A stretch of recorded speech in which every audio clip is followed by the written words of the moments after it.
As the title says, my experience with being mistaken for a somewhat famous person.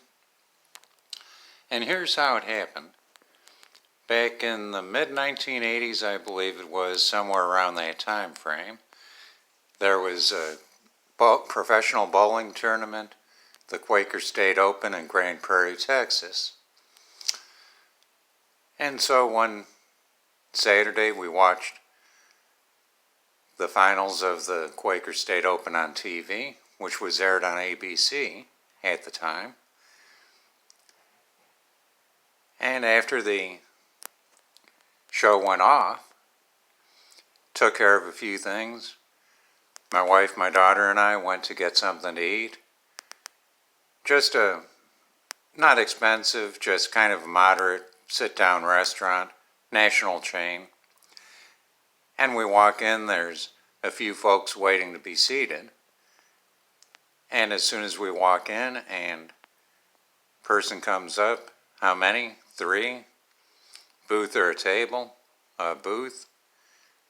And we're wondering and nobody's saying anything. We get seated ahead of the folks that were waiting. And all of us are kind of puzzled. We barely get seated. What would you like to drink? So we place our orders for our drinks. And in very short order, our drinks come. And we start to notice other folks. It was about 3/4 capacity. I think there were a server short possibly, but anyways, we notice other folks sitting kind of pointing and whispering to each other, pointing our direction. And very soon after getting our drinks, we were ready to order. And we ordered while we were waiting. It seemed a different person from the staff would come up, are the drinks okay, anything we can get you?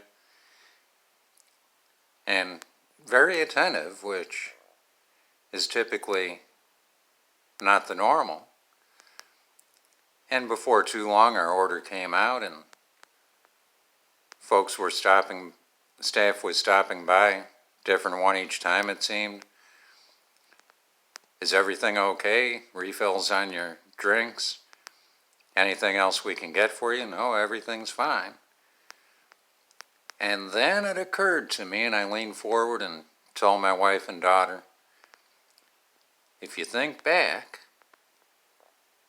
on the telecast was one of the competitors who I think won his first match and lost his second, I can't recall. But there's a resemblance between me and him, and everybody in here thinks I'm him. And they were, well, you know, that could make sense. I pulled up his picture on the PBA website, and yeah, there is a resemblance.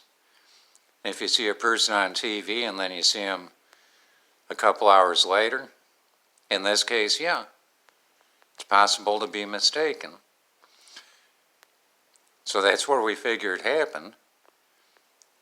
And it was just quite interesting to be mistaken for a somewhat famous person and to experience what that person might go through.